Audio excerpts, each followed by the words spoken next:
Good afternoon, ladies and gentlemen. It's a great pleasure to see you. As you may know, I'll be leaving this afternoon for the Summit of the Americas in Panama. And then thereafter, I'll be visiting Doha, Qatar, to participate in the United Nations Congress on Crime Prevention and Criminal Justice. I'll return to New York Monday morning.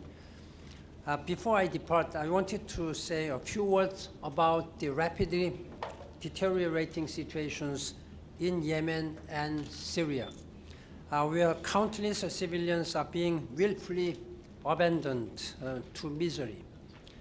Even before the latest crisis, Yemen's overall humanitarian needs were on a scale similar to all 9 countries of the Sahel region combined. And Yemen had almost double the number of people classified as severely food insecure.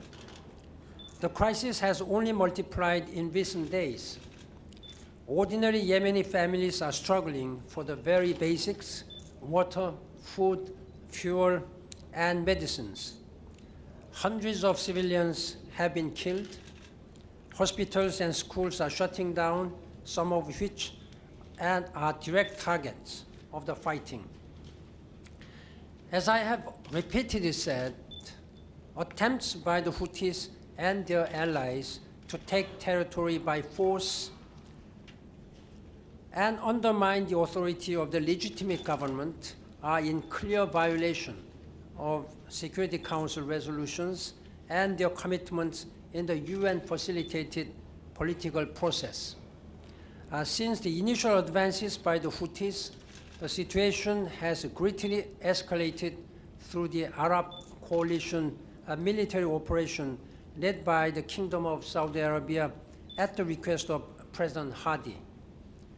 The coalition air raids and the continuing attempts by the Houthis and their allied armed groups to expand their power have turned an internal political crisis into a violent conflict that risks deep and long-lasting regional repercussions. The last thing the region and our world need is more of the chaos and crimes we have seen in Libya and Syria. The UN-brokered negotiations endorsed by the Security Council remain the best chance to help get the transition back on track and preserve the country's unity and territorial integrity. For over 2 months, my Special Envoy Jamal Ben Omar has facilitated all-inclusive negotiations. Although disagreements remain on some critical issues, many others had been resolved. There needs to be a return to political negotiations. All parties to those negotiations must participate in good faith. There is no other solution. As the fighting rages on, all parties to the conflict in Yemen must adhere to their obligations under international humanitarian law. I call on all of them to protect civilians and enable humanitarian workers to safely deliver life-saving assistance wherever it is needed. I expect member states to do everything possible to make this happen and get the parties back to the peace table without conditions and without delay.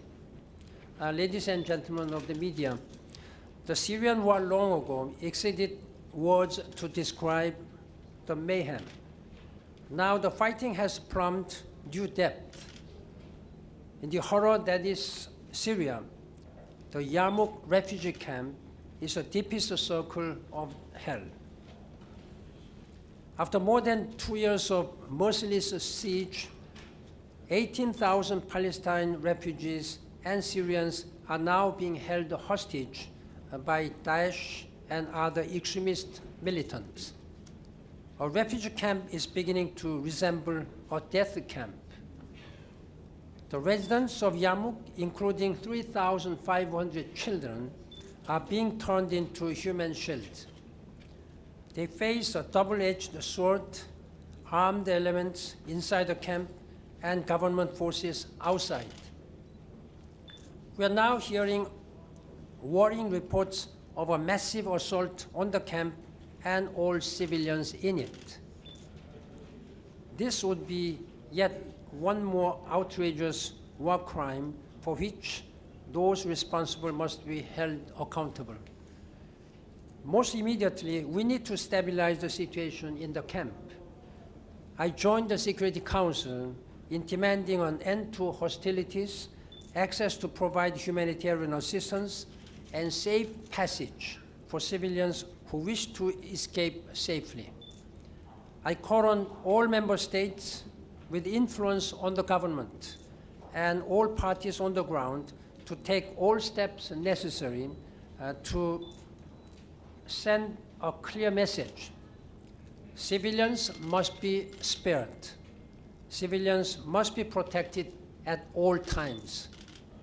I will continue to press this unequivocal message in my meetings and phone calls with world leaders. The epic humanitarian catastrophe in Yarmouk represents an epic test of the international community's resolve. Surely, we can all agree that what is unfolding in Yarmouk is unacceptable. Surely, we can all act to end the suffering. Surely, we can all refuse to tolerate the intolerable. It is time for concerted action to save lives and restore a measure of humanity. We simply cannot stand by and watch a massacre unfold. The people of Yarmouk must not be abandoned. Thank you.